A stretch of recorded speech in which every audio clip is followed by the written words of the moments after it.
하루 30분만 걸으면 된다. 걷기가 최고다. 나이 들면 그냥 많이 걸어 다니기만 해도 된다. 이런 말 한 번쯤 들어보셨을 겁니다. 그래서 많은 분들이 이렇게 생각하시죠. 나는 나이도 있는데 뭐 헬스장은 부담스럽고 근력 운동은 무릎이 아플까 걱정되고 그냥 동네 한 바퀴 돌고 오는 걸로 운동은 끝. 그런데요, 오늘 제가 연구자로서 드리는 이야기는 조금 다릅니다. 놀라운 사실 하나 말씀드릴까요? 세계 여러 나라에서 나온 노년 건강 연구들을 살펴보면 걷기만으로는 노년의 건강을 온전히 지키기 어렵다는 결과들이 반복해서 보고되고 있습니다. 한 노년학 연구에서는 75살 이상 어르신들을 오랫동안 관찰했는데요. 걷기만 꾸준히 한 분들보다 걷기에 더해서 다양한 운동을 함께 한 분들의 낙상 위험이 거의 38%나 낮게 나타났습니다. 이 숫자는 우리에게 아주 중요한 메시지를 줍니다. 단순히 많이 움직이는 것만으로는 부족하고 어떤 방식으로 몸을 쓰느냐가 노년 건강의 승부를 가른다는 뜻입니다. 생각해보면 어찌 보면 당연한 이야기이기도 합니다. 나이가 들수록 우리 몸의 근육은 자연스럽게 줄어듭니다. 의학계에서는 이를 근감소라고 부르는데요. 보통 60대 이후에는 매년 근육이 약 1%에서 2%씩 빠져나간다고 알려져 있습니다. 10년만 지나도 10% 이상 근육이 사라질 수 있다는 뜻이지요. 게다가 근육만 줄어드는 것이 아닙니다. 몸의 균형 감각도 서서히 떨어지고 관절은 점점 더 뻣뻣해지고 유연성은 떨어져서 움직일 수 있는 범위가 점점 좁아집니다. 평지는 괜찮아도 작은 턱이나 계단만 있어도 불안해지고 한번 넘어지고 나면 그 다음부터는 밖에 나가는 것 자체가 겁이 나기도 합니다.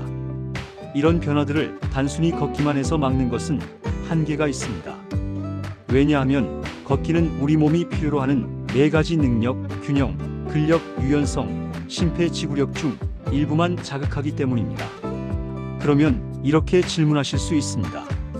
그렇다면 도대체 어떤 운동을 해야 하나요? 헬스장 가서 무거운 기구를 들어야 하나요? 관절도 안 좋은데 격렬한 운동은 좀 두려운데 이렇게요? 걱정하지 않으셔도 됩니다. 오늘 제가 드리는 이야기는 무거운 기구도 필요 없고 비싼 운동복도 필요 없고 복잡한 동작도 필요 없는 집에서 누구나 할 수 있는 4가지 핵심 운동에 대한 이야기입니다. 의학 논문들을 차분히 들여다보면 노년기에 정말 필요한 운동은 화려한 운동이 아닙니다. 매일 조금씩 그러나 빠지지 않고 할 수 있는 단순한 동작들입니다. 오늘 영상은 그 단순하지만 강력한 4가지 운동을 하나씩 알려드리고 그 운동들을 일주일 생활 속에서 어떻게 배치하면 좋을지 그리고 무엇보다도 어떻게 하면 중간에 포기하지 않고 끝까지 가실 수 있을지까지 함께 나누려고 합니다. 그리고 꼭 기억해 주셨으면 하는 한 가지가 있습니다. 나이는 숫자일 뿐이라는 말, 그냥 위로하는 말이 아니라 실제로 연구에서 확인되고 있다는 점입니다. 일본에서 진행된 한 연구에서는 올바른 운동 습관을 가진 70대 어르신들이 운동을 거의 하지 않는 50대보다 오히려 더 좋은 신체 기능을 보였습니다. 여러분보다 나이가 더 많은 분들도 운동을 통해 몸을 바꾸고 계신다는 뜻입니다. 그러니 더 이상 나이도 많은데 그냥 걷기만 해도 어디냐? 이렇게 스스로를 낮추지 않으셔도 됩니다.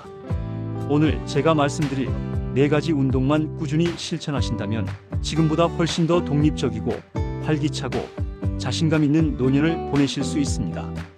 그럼 이제 본격적인 이야기를 시작해 보겠습니다. 우선 많은 분들이 믿고 계신 말부터 차분히 짚어보겠습니다. 걷기만 해도 건강하다라는 말은 절반은 맞고 절반은 틀린 이야기입니다. 걷기가 좋은 운동이라는 사실 자체는 분명합니다. 억지로 무리할 필요도 없고 특별한 장비도 필요 없고 관절에 가는 충격도 비교적 적고 심장과 혈관 건강에도 도움이 됩니다. 실제로 여러 연구에서 하루 30분 정도 걷기를 꾸준히 실천한 사람들은 심장병 위험이 약 30% 정도 낮았다는 보고도 있습니다. 그러니 걷기를 무시하자는 말이 절대 아닙니다. 걷기는 여전히 중요합니다. 하지만 문제는 여기에 있습니다. 노년기에 우리 몸에서 일어나는 변화는 단지 심장과 혈관에만 일어나는 것이 아니라는 점입니다. 우선 근육부터 볼까요? 60살 이후부터는 앞에서 말씀드린 것처럼 근육량이 매년 조금씩 줄어듭니다. 의학계에서는 이 근육 감소가 어느 정도 수준을 지나면 일상생활 능력 저하, 낙상 위험 증가, 요양시설 입소율 증가와 깊은 관련이 있다고 말합니다. 국내 한 대형 병원 연구에서는 걷기만 한 노인 그룹과 걷기에 더해 근력 운동까지 함께 한 노인 그룹을 비교했는데요. 3년이 지난 뒤 일상생활 기능을 평가해 보니 근력 운동을 함께 한 그룹이 무려 35%나 더 좋은 점수를 보였습니다. 또 다른 문제는 균형 감각입니다. 나이가 들면서 균형 감각은 눈에 보이지 않게 서서히 떨어집니다. 우리 귀 안에 있는 작은 균형 기관의 기능이 떨어지고 시력도 예전 같지 않고 발바닥 감각도 둔해지기 때문입니다. 일본 노인학회가 발표한 연구를 보면 70세 이상 어르신들의 낙상 원인 가운데 약 40%가 바로 이 균형 감각 저하와 관련이 있었다고 합니다. 문제는 그냥 걷기만 한다고 해서 이 균형 감각이 충분히 좋아지지 않는다는 점입니다. 세 번째로는 유연성, 그리고 관절의 문제입니다. 나이가 들수록 관절 주변의 근육과 인대가 굳어지기 쉽고 움직일 수 있는 범위가 조금씩 줄어듭니다. 국내 연구에 따르면 65세 이상 노인 가운데 약 70%가 한 번 이상 관절 통증을 경험한 적이 있다고 합니다. 그런데 흥미로운 것은 유연성 운동을 꾸준히 한 그룹에서는 통증을 느끼는 빈도가 거의 절반 수준으로 줄었다는 보고도 있다는 점입니다. 즉, 관절이 아프다고 그냥 가만히만 있으면 더 굽고 더 아파지는 악순환이 생기고 조금씩 안전하게 움직여주면 오히려 통증이 줄어드는 선순환이 생길 수 있습니다. 마지막으로 심장과 폐의 문제도 있습니다. 걷기는 분명 좋은 유산소 운동이지만 항상 같은 속도, 같은 코스, 같은 시간으로만 걷다 보면 심장과 폐가 받는 자극이 점점 약해지는 경향이 있습니다. 몸이 그 정도 강도에 익숙해져 버리면 처음보다 효과가 떨어질 수 있는 것입니다.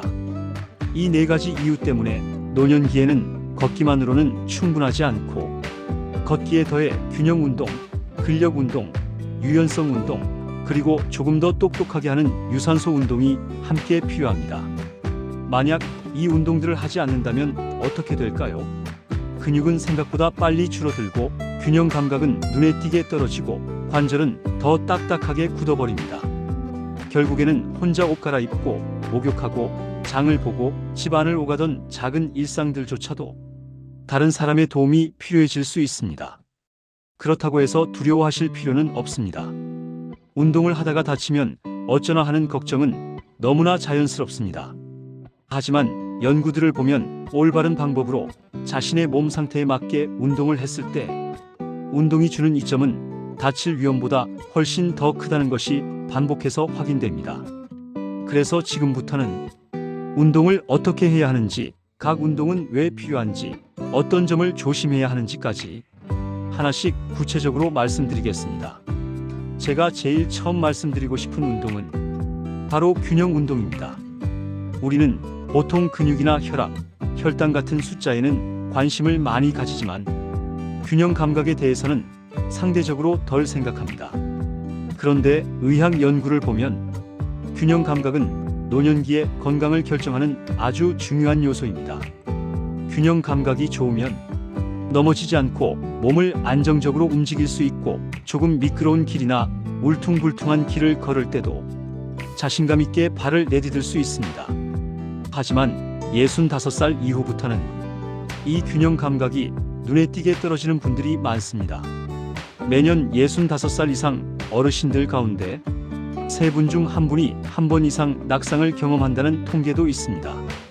더 충격적인 사실은 한 번 넘어져 본 분들은 다시 넘어질 가능성이 넘어지지 않은 분들보다 2배 가까이 높다는 점입니다. 한 번의 낙상이 그 뒤에 인생 전체에 영향을 줄 수 있는 것입니다. 그런데 여기서 아주 희망적인 결과도 있습니다. 노년의학 분야의 연구들에 따르면 주 3회 정도 비교적 가벼운 균형 운동을 6달만 꾸준히 해도 낙상 위험이 거의 40%까지 줄어드는 경우가 보고되고 있습니다. 다시 말해 균형 감각은 단순히 나이에 따라 어쩔 수 없이 나빠지는 것이 아니라 훈련을 통해 다시 좋아질 수 있는 능력입니다. 그렇다면 구체적으로 어떤 균형 운동을 하면 좋을까요? 첫 번째로 가장 기본이 되는 운동은 한발 서기입니다. 처음에는 벽이나 튼튼한 의자를 옆에 두시고 한 손으로 가볍게 잡은 상태에서 시작합니다. 한쪽 발을 살짝 들어 올리고 10초 동안 버텨보시는 겁니다. 처음에는 10초도 어려우실 수 있습니다. 다리가 후들거리고 금방 내려놓고 싶을 수도 있습니다. 하지만 괜찮습니다. 10초가 힘들면 5초부터 시작해도 됩니다. 중요한 것은 완벽함이 아니라 오늘보다 내일 조금 더 나아지는 것입니다. 한발 서기가 익숙해지면 15초, 20초, 30초, 나중에는 한 발로 1분까지 버티는 것도 가능합니다. 양쪽 다리를 번갈아 가면서 연습해 주시면 더 좋습니다. 두 번째로 추천드리는 균형 운동은 뒤꿈치와 발끝을 맞추어 걷기입니다. 마치 줄 위를 걷듯이 한 발의 뒤꿈치와 다른 발의 발끝이 서로 맞닿도록 일직선으로 걸어보는 운동입니다. 처음에는 벽을 따라 걸으면서 한쪽 손으로 벽을 가볍게 짚고 시작해 보세요. 일직선 위를 걸으려고 노력하는 것 자체가 몸의 중심을 잡는 연습이 됩니다. 세 번째 운동은 의자에서 일어나 걷기입니다. 등받이가 있는 의자에 앉습니다. 그 다음 천천히 일어나서 앞으로 3걸음에서 5걸음 정도 걸어간 뒤 다시 돌아와서 앉습니다. 이 동작을 여러 번 반복하는 것만으로도 균형 감각과 하체 근력을 동시에 키울 수 있는 아주 훌륭한 운동이 됩니다. 균형 운동을 할 때 꼭 기억해야 할 주의 사항이 있습니다. 첫째, 절대로 무리하지 마셔야 합니다. 균형을 잃을 것 같은 느낌이 들면 즉시 벽이나 의자, 테이블을 잡고 중심을 회복해야 합니다. 둘째, 피곤할 때는 균형 운동을 피하는 것이 좋습니다. 몸이 많이 지쳐 있거나 어지러움이 느껴질 때는 잠시 쉬었다가 컨디션이 좋을 때 다시 시도하셔야 합니다. 셋째, 주변 환경도 중요합니다. 미끄러운 바닥, 좁은 공간, 장애물이 많은 곳에서는 균형 운동을 하지 않으시는 것이 안전합니다. 일상 속에서도 균형 감각을 기를 기회는 많이 있습니다. 텔레비전에서 광고가 나오는 동안 잠깐 일어나서 한발 서기를 해보시고 양치질을 할 때에는 의자를 옆에 두고 한쪽 발로 서 있는 연습을 해보셔도 좋습니다. 대중교통을 이용하실 때에는 사람이 많지 않고 안전한 상황이라면 잡고 서 있는 손의 힘을 조금 줄이고 몸으로 중심을 잡는 연습을 해볼 수도 있습니다. 물론 안전이 가장 먼저입니다. 이제 두 번째 운동, 근력 운동으로 넘어가 보겠습니다. 근육은 우리 몸의 엔진입니다. 엔진이 약해지면 자동차가 힘을 못 쓰듯이 근육이 약해지면 우리 몸도 힘을 제대로 쓰지 못합니다.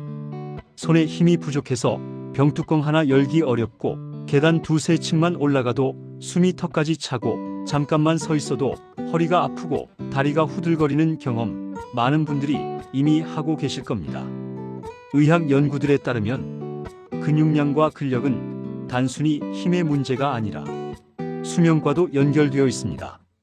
근력이 좋은 노인들은 그렇지 않은 노인들보다 평균 수명이 몇 년 더 길다는 보고들이 반복해서 나오고 있습니다.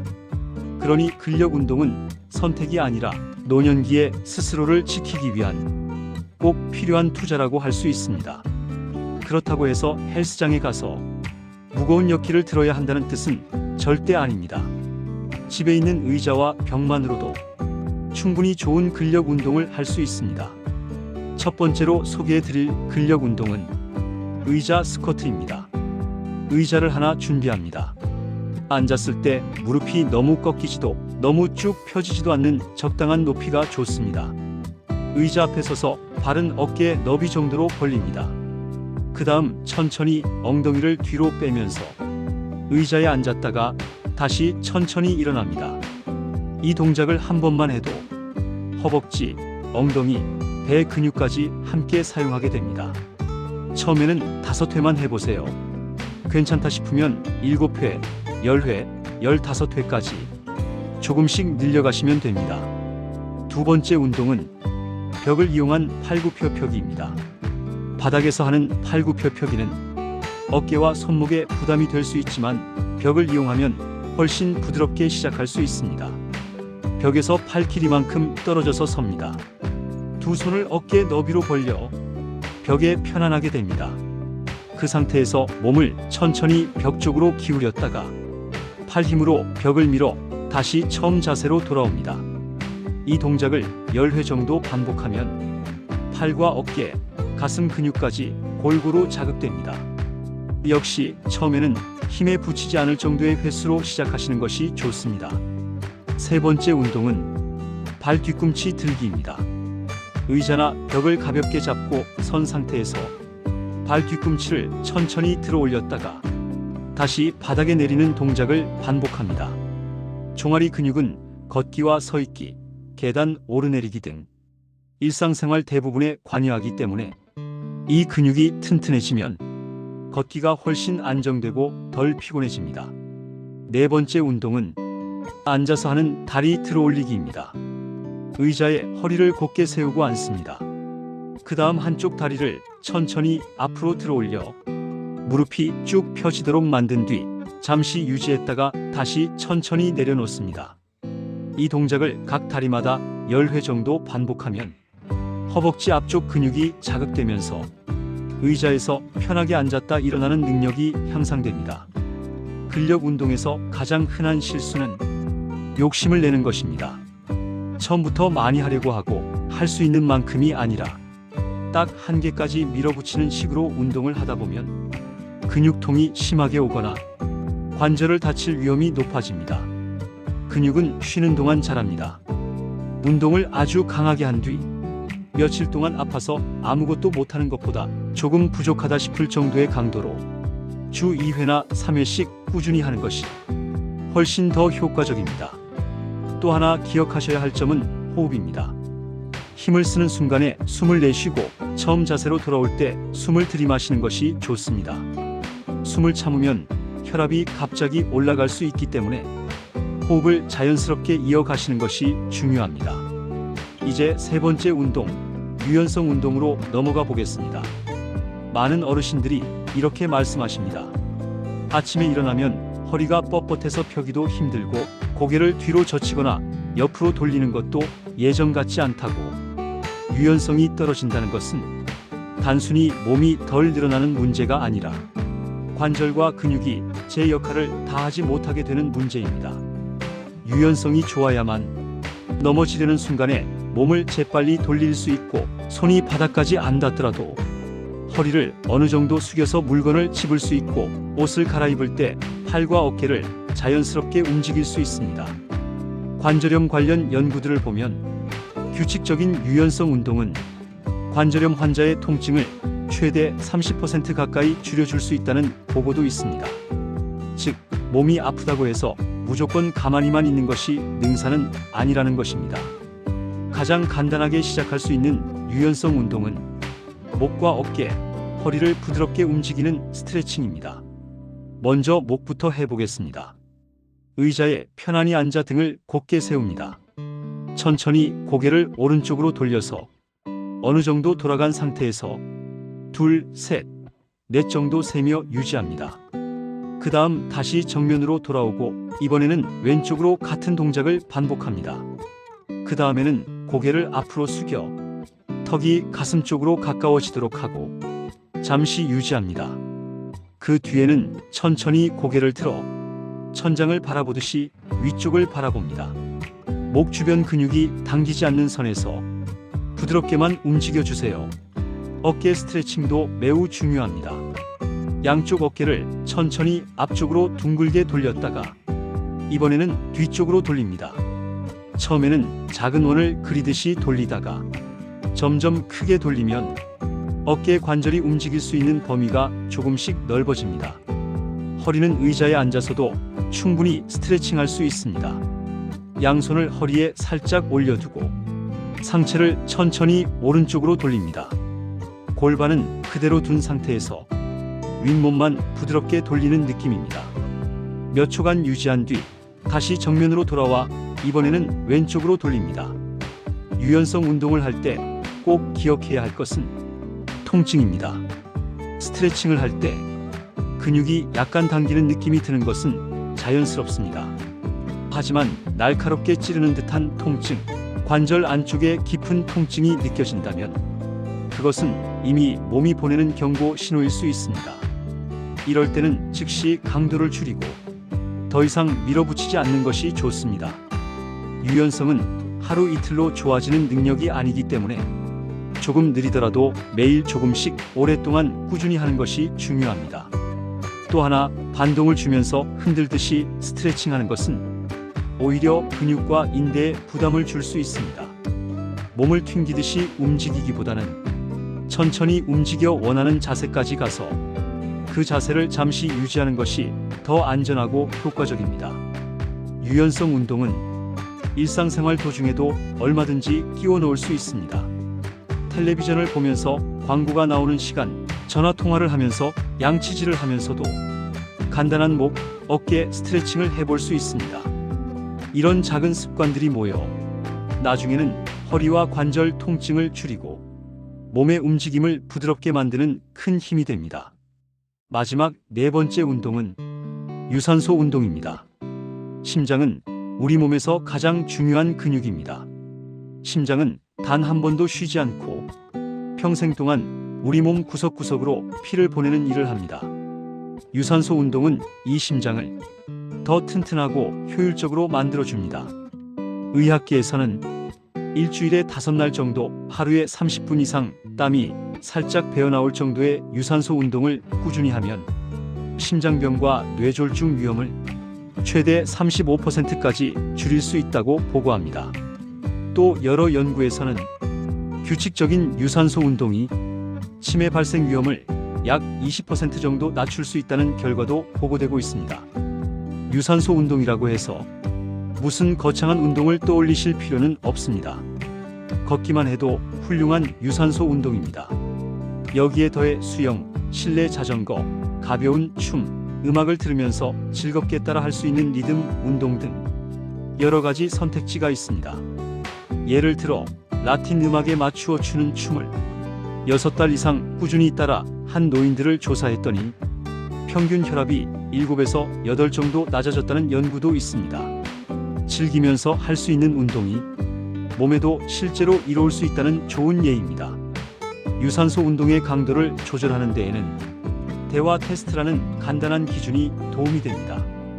운동을 하면서 숨이 약간 차기는 하지만 옆 사람과 이야기를 나눌 수 있을 정도라면 적절한 강도라고 보시면 됩니다.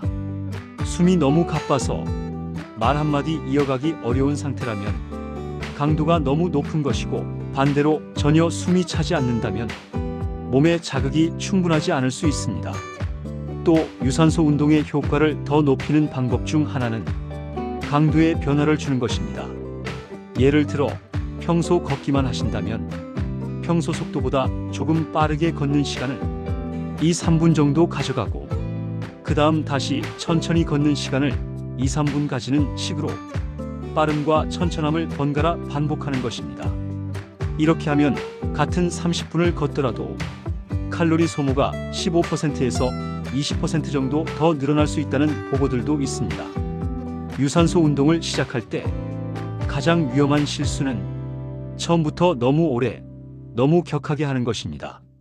특히 평소에 운동을 거의 하지 않던 분이 갑자기 30분, 40분을 쉼없이 걷거나 가파른 언덕을 빠른 속도로 올라갔다 내려오면 무릎과 발목, 허리 관절에 큰 부담이 될 수 있고 심장에도 과한 부담이 될 수 있습니다. 그래서 처음에는 5분에서 10분 정도 몸을 천천히 풀어주는 준비 운동과 함께 시작하는 것이 좋습니다. 간단한 제자리 걷기, 가벼운 스트레칭만으로도 몸이 따뜻해지고 관절이 부드러워집니다. 날씨가 너무 춥거나 더워서 밖에 나가기 어려운 날은 유산소 운동을 쉬어야 하는 걸까? 꼭 그렇지는 않습니다. 집 안에서 할 수 있는 방법도 많이 있습니다. 집 안을 천천히 여러 바퀴 돌거나 제자리에서 무릎을 살짝 들어 올리며 걷는 동작을 반복하거나 아파트 계단을 천천히 오르내리는 것만으로도 충분히 심장과 폐를 자극할 수 있습니다. 요즘에는 노년층을 위해 설계된 쉬운 유산소 운동 영상들도 많이 있어서 집에서 화면을 보며 따라 하실 수도 있습니다. 중요한 것은 이번 한 번의 운동이 아니라 앞으로 몇 달, 몇 년 동안 이어갈 수 있는 습관을 만드는 것입니다. 일본에서 진행된 연구 가운데에는 65살이 넘은 뒤에 걷기 운동을 시작한 분들도 걷기를 거의 하지 않은 분들에 비해 85살까지의 생존율이 눈에 띄게 높았다는 보고도 있습니다. 나이가 많다고 해서 이미 늦은 것은 아닙니다. 오늘 시작하는 것이 가장 빠른 시작입니다. 지금까지 4가지 핵심 운동, 균형 운동, 근력 운동, 유연성 운동, 유산소 운동에 대해 살펴보았습니다. 이제 남은 질문은 이것입니다. 이 4가지 운동을 어떻게 하면 내 생활 속에 자연스럽게 녹여 넣을 수 있을까? 한 번에 모든 것을 다 하려고 하면 금세 지치고 포기하게 됩니다. 그래서 저는 연구자로서 한 가지 원칙을 추천드립니다. 바로 일주일 계획을 세우는 것입니다. 예를 들어 이런 식입니다. 월요일에는 유산소 운동과 균형 운동을 함께 합니다. 집 주변을 천천히 걷거나 제자리 걷기를 20분에서 30분 정도 하고 그 뒤에 한 발 서기, 뒤꿈치와 발끝 맞추어 걷기 같은 균형 운동을 10분 정도 더해 보시는 것입니다. 화요일에는 근력 운동과 유연성 운동을 합니다. 의자 스쿼트, 벽 팔굽혀펴기, 발 뒤꿈치 들기, 다리 들어 올리기 같은 근력 운동을 각각 조금씩 해보고 마지막에는 목, 어깨, 허리 스트레칭으로 마무리합니다. 목요일에는 다시 월요일과 비슷하게 유산소 운동과 균형 운동을, 금요일에는 화요일과 비슷하게 근력 운동과 유연성 운동을 합니다. 주말에는 조금 가볍게 걷기만 하거나 혹은 가족들과 함께 공원 산책을 하면서 몸과 마음을 함께 쉬게 하는 날로 정해도 좋습니다. 이렇게 하면 일주일 동안 4가지 운동을 모두 골고루 하게 되고 특정 근육만 반복적으로 혹사시키는 일도 줄어듭니다. 장기간에 걸친 연구들을 보면 이처럼 다양한 운동을 꾸준히 병행한 노인들이 한 가지 운동만 꾸준히 한 노인들보다 건강하게 스스로 일상생활을 유지할 수 있는 기간, 즉 건강 수명이 몇 년이나 더 길었다는 결과들이 있습니다.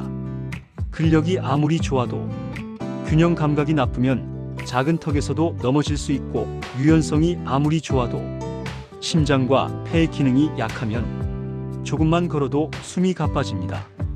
그래서 4가지 운동은 마치 자동차의 4바퀴와 같습니다.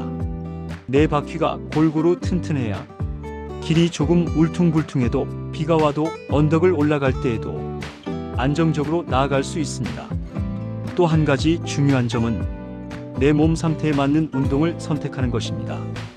무릎이나 허리가 많이 아프신 분들은 쪼그려 앉는 동작은 줄이고 의자에 앉아서 하는 운동이나 수영 같은 관절에 부담이 적은 운동부터 시작하시는 것이 좋습니다.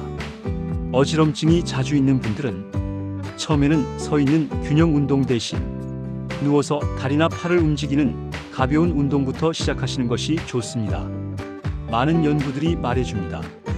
어떤 운동이 제일 좋냐보다 내가 꾸준히 할 수 있는 운동이 무엇이냐가 결국 결과를 바꾼다는 것을요. 운동의 효과를 높이려면 식습관도 함께 살펴볼 필요가 있습니다. 근육을 만들고 유지하려면 단백질이 꼭 필요합니다. 계란, 콩, 생선, 닭가슴살 같은 식품을 한 번에 너무 많이 먹기보다는 식사마다 조금씩 골고루 드시는 것이 좋습니다. 또 물도 중요합니다. 나이가 들수록 목이 마르다는 느낌을 느끼는 감각이 둔해져서 생각보다 적게 드시는 분들이 많습니다. 목이 마르다고 느끼기 전에 하루에 6잔에서 8잔 정도의 물을 조금씩 자주 마시는 습관은 관절 건강과 혈액순환, 운동 효과를 모두 높여줄 수 있습니다. 이제 마지막으로 운동을 꾸준히 이어가기 위한 마음가짐과 작은 실천 방법들을 나누고 마무리하려 합니다. 많은 분들이 운동의 중요성은 머리로 잘 알고 계십니다. 문제는 아는 것과 실천 사이의 거리입니다. 오늘 저녁부터 해야지, 내일부터 해야지, 날씨가 좀 풀리면 해야지, 허리가 좀 나아지면 해야지, 이렇게 미루다 보면 어느새 몇 달, 몇 해가 순식간에 흘러버립니다. 연구 결과를 보면 혼자 운동하는 사람들보다 누군가와 함께 운동하는 사람들의 운동 지속률이 훨씬 더 높다는 사실이 반복해서 확인됩니다. 함께 아침마다 걷는 이웃, 주 2회 집 앞에서 함께 운동하는 친구, 함께 스트레칭을 하며 이야기를 나눌 가족 한 명.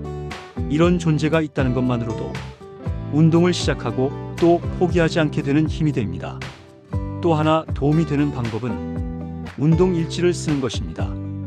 오늘 몇 분을 걸었는지, 어떤 운동을 몇 회 했는지, 운동 후에 몸이 어땠는지 간단히 적어 보시는 겁니다. 처음에는 하루에 5분만 걸었더라도 한 달 뒤에 보면 10분, 15분으로 늘어난 자신을 발견하실 수 있습니다. 이렇게 작은 변화가 눈에 보이기 시작하면 스스로에 대한 믿음도 함께 자라납니다. 중요한 것은 완벽함이 아닙니다. 중요한 것은 지속성입니다. 하루를 빼먹었다고 해서 모든 것이 무너지는 것은 아닙니다. 이틀을 빼먹어도 괜찮습니다. 그 다음날 다시 시작하시면 됩니다. 우리 몸은 어제의 모든 실패보다 오늘의 한 걸음을 더 중요하게 기억합니다. 실제로 80대 중반에 처음으로 근력 운동을 시작한 어르신들이 석 달 만에 근력이 20% 가까이 늘어났다는 연구도 있습니다. 세계 여러 보건단체에서는 운동을 시작하기에 너무 늦은 나이는 없다고 강조합니다. 오늘 이 영상을 보시는 바로 지금 이 순간이 여러분의 몸과 인생이 바뀔 수 있는 출발점일 수 있습니다. 이야기를 마무리하면서 일상에서 바로 활용하실 수 있는 아주 작은 팁 몇 가지만 더 드리겠습니다. 텔레비전을 보실 때마다 광고가 나오면 그 시간만큼 자리에서 일어나 제자리 걷기를 해보세요. 양치질을 할 때에는 의자를 옆에 두고 한 발로 서 있는 연습을 잠깐 해보세요. 버스나 지하철을 기다리는 시간 동안 의자나 벽을 살짝 잡은 상태에서 발 뒤꿈치 들기 운동을 해보세요. 이런 자투리 시간에 작은 습관들이 모이면 어느새 여러분의 하체 근력과 균형 감각, 유연성과 심폐 기능이 조금씩 달라져 있을 것입니다. 건강한 노년은 우연히 주어지는 선물이 아닙니다. 오늘의 작은 선택과 작은 실천이 쌓여 만들어지는 여러분 자신의 작품입니다. 지금 이 순간에도 여러분의 몸은 움직이는 만큼, 돌보는 만큼 천천히 그러나 분명하게 변하고 있습니다. 오늘 이야기가 여러분의 삶에 작은 불씨가 되기를 바랍니다. 이제 마지막으로 여러분께 조용히 한 문장을 제안드리고 인사를 드리겠습니다. 댓글에 이렇게 한 줄을 남겨보시는 건 어떨까요? 나는 오늘부터 하루 한 가지 균형 운동을 시작합니다. 혹은 나는 오늘부터 주 2회 근력 운동을 약속합니다. 이렇게 스스로에게 또 다른 분들에게 작은 선언을 남겨보세요. 말로 꺼낸 약속은 머릿속의 다짐보다 훨씬 오래갑니다. 오늘도 끝까지 함께 해주셔서 진심으로 감사합니다. 여러분의 건강한 노년 제가 연구로, 이야기로 계속 곁에서 함께 돕겠습니다.